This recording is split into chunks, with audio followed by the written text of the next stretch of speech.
Hello there, Internet. What you're staring at is just a 12 by 12 greenhouse, and inside of this, it's not just a normal greenhouse, we've got aquaponics.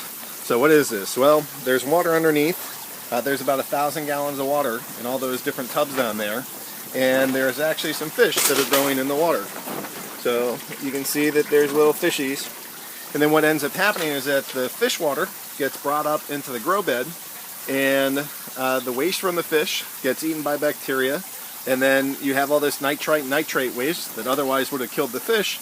But then what we do in aquaponics is you throw it into the grow beds, and here the grow beds actually, through the plants that we put in them, are going to absorb all that nitrogen and give back clean water to the fish. So you have this really nice cycle. So before this thing starts exploding with growth, because we just started planting, this is just a little taste of what we started planting, but really just a whole host of vegetables are going to go into this, and this thing's going to explode.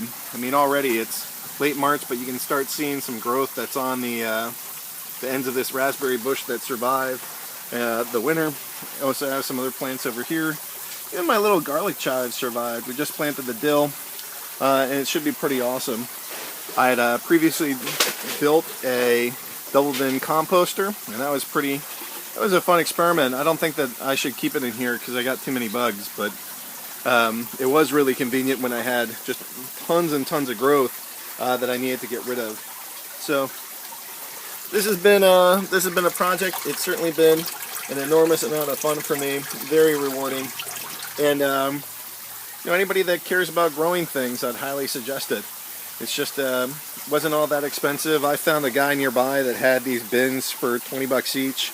I had to get some tools, and I threw up this greenhouse and everything else. So it cost me, probably $1,500 to go build this whole thing.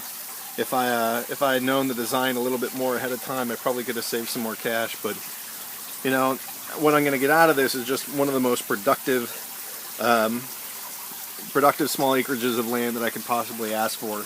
Just the growth out of here is outrageous. So take a peek. This is what we do. We keep it elevated, or all the irrigation is elevated so that you don't end up having the roots clogging up. I do get some algae growth on the top of the rocks, but that hasn't really bugged me nearly as much as spending a Sunday afternoon trying to take apart this whole thing, trying to find a root clog. So there will be more videos to come, but this is inspired by that Grow Power up in Milwaukee, and you'll see just a month or two from now this thing will be exploding with growth. There you go, Internet. Thanks, guys.